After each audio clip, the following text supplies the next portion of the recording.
लाख लाख आइजोफोरनि थाखाय मोनसे गोजोनथाव खौरां। लाख लाख आइजोफोरनि एकाउन्टआव रां हाबनो थांगासिनो दं। नाथाय सोरनि एकाउन्टआव बे राङा हाबगोन आरो माब्ला हाबगोन नोंथांमोना मिथिना ला। नंगौ, जुन दाननि 10 अक्ट'खालि लाख लाख सुबुंफोरनि एकाउन्टआव रां जमा जागोन। नोंथाङा जुदि KYC आपडेट खालामनानै लायाखैब्ला थाबैनो आपडेट खालामनानै ला, मानोना नोंथांनि आखायाव साननैल' सम दंसै। फैगौ 10 अक्ट'आवनो ण'दय बिथांखिनि मुलाम्फागिरिफोरनि एकाउन्टआव 1250 रां जमा खालामनाय जागोन।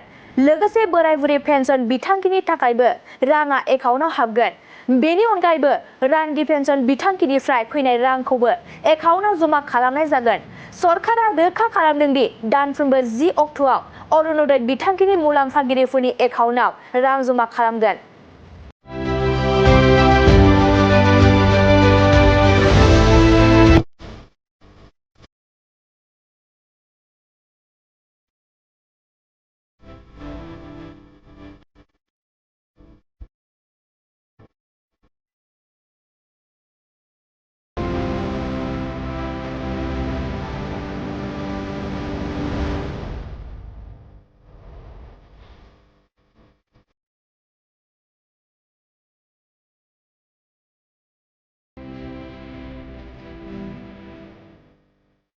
मोनसे गोजोनथाव खौरां, BA सेथि सेमिस्टारनि थाखाय गसाइगावनि जारागुरि गबिन्द बसुमतारी कलेजाव मुं थिसननाय हाबाफारिया सोलिगासिनो दं। गिबि 100 फरायसाफोरनि थाखाय स्पेशेल अफार आरो गुबुन गुबुन रोखोमनि बेसेन नाङै क्लासनि सुबिदा होनानै मुं थिसननाय हाबाफारिया सोलिगासिनो दं।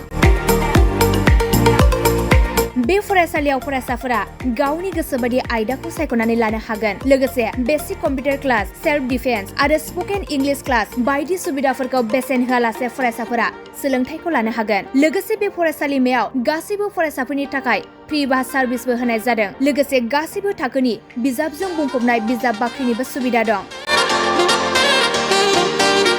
आरो बे खेबनिफ्राय एग्जाम सेन्टार हिसाबै फरायसाफोरा गावनिनो आंगो गबिन्द बसुमतारी फरायसालिमायावनो आनजाद होनो हागोन। बिनिखायनो गासैबो जौसिन फरायसालिनिफ्राय उथ्रिसारनाय फरायसाफोरखौ गबिन्द बसुमतारी फरायसालिमायाव खम बेसेनावनो एडमिसन लानानै गोबां सुबिदाफोरनि खाबु लानो हागोन। बांसिनै मिन्थिनो थाखाय 9101 784754 70022 71929 970 66800878 नम्बराव नोंथांमोना खौरां लानो हागोन।